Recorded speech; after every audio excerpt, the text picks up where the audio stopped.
Hello everyone. So this will be a minute or two, or let's say 5 to 8 minutes of message regarding moms who would like to conceive, or just women, because moms will of course not become moms if they don't have yet a child. So if you're a woman who would like to conceive and you're considering the health of your soon-to-be child, you gotta be concerned about your health right at this very moment. Okay, I changed the position. Let me just give you a recap of why we are sharing this. So this is Julie Prado Shares. That's the YouTube channel I am handling, along with Youthful Grace Middle East channel. So this video is uploaded or will be uploaded soon in Youthful Grace Middle East channel, in which we are sharing ideas, experiences, and facts regarding breastfeeding, motherhood, parenting, and about simple things that your family can do at home. And here we go again. So this will be our topic, conceiving. So how do we plan for conceiving? So let's just put plan. Oopsie. My A is reversed. So plan conceiving. So when you plan conceiving, you gotta ensure that of course you are or in a legal age, in an appropriate age, to know who will be the father of your soon-to-be child, or for you the donor of the sperm cell, because you'll have the egg cell, right? If you're a woman, I'm speaking to women, or if you're a male, you're gonna be serious about who will be the mom of your child to be. Why? Because you need to know the background of each of you to ensure that the genetics of the child who will be conceived will be okay, or at least will not have genetic effects from your genes, from your hereditary background. Or if you are taking risks regarding the future of your child to be, you're gonna ensure that of course you'll not have a big problem soon or afterwards. To cut it short, so we have the heredity or hereditary traits from the male, and we also have the hereditary traits from the female. What we are supposed to do is to think of the possibility of having a child that is healthy.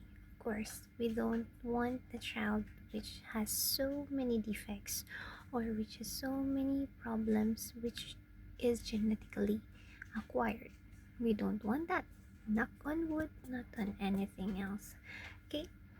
So when you conceive, ensure that you have this in mind of preparing your body and your mindset of the future health conditions of your child.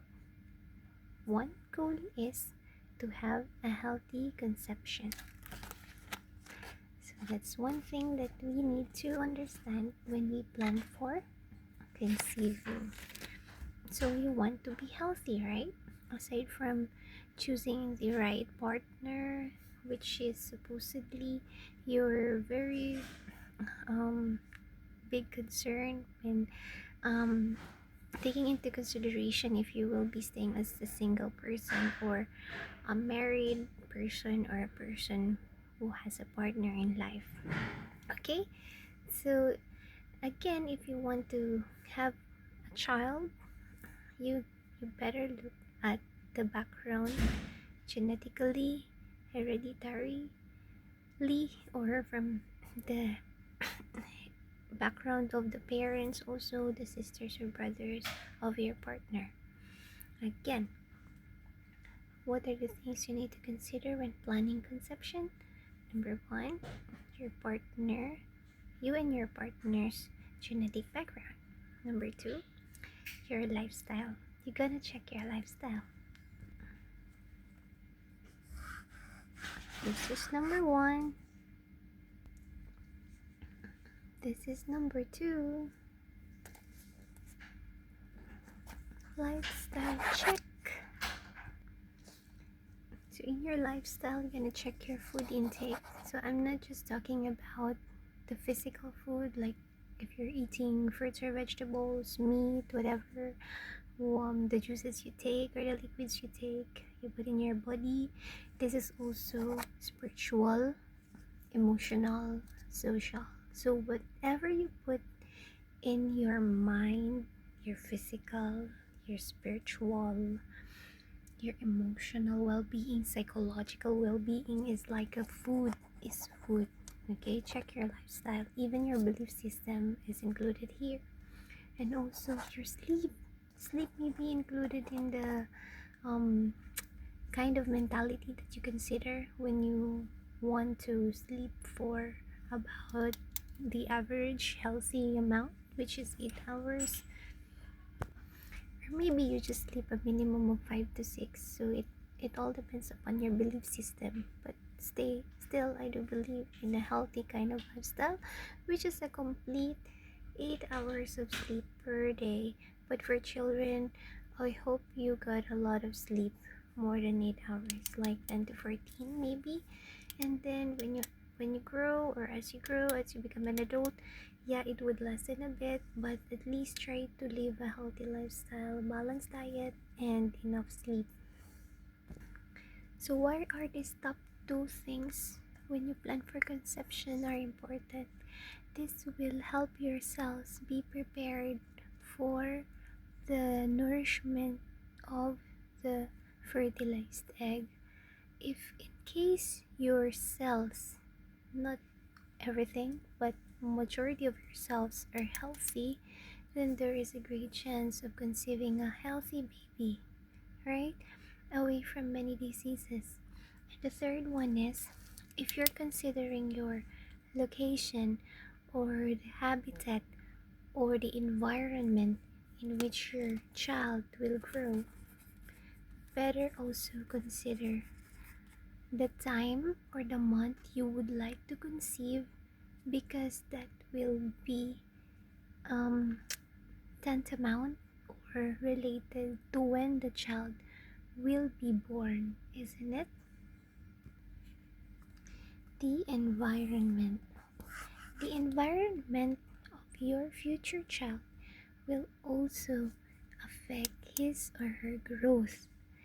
Aside from your heredity and your lifestyle, we also need to consider a very big part, which is the environment. I will be discussing more about this next time, but let me just give you an idea of how big it is to have a child.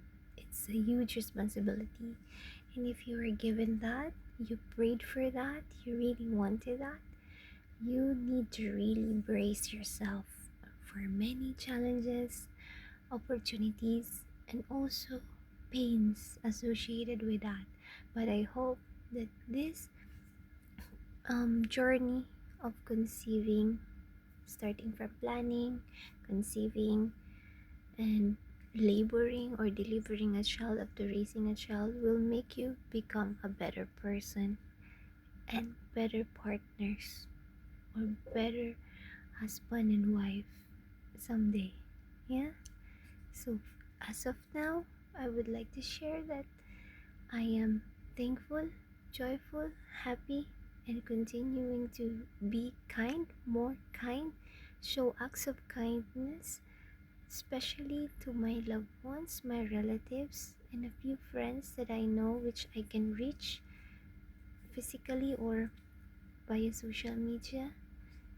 Because sharing kindness will really help us make this world a better place. They say that it takes a village to raise a child. I hope that you are getting the kind of village which is really conducive for you to thrive, to to survive, to flourish as a mom, as a dad, as parents for these little ones. That's one of the best legacies we can leave this world. Good children, isn't it? See you next time. Photo ops for thumbnail.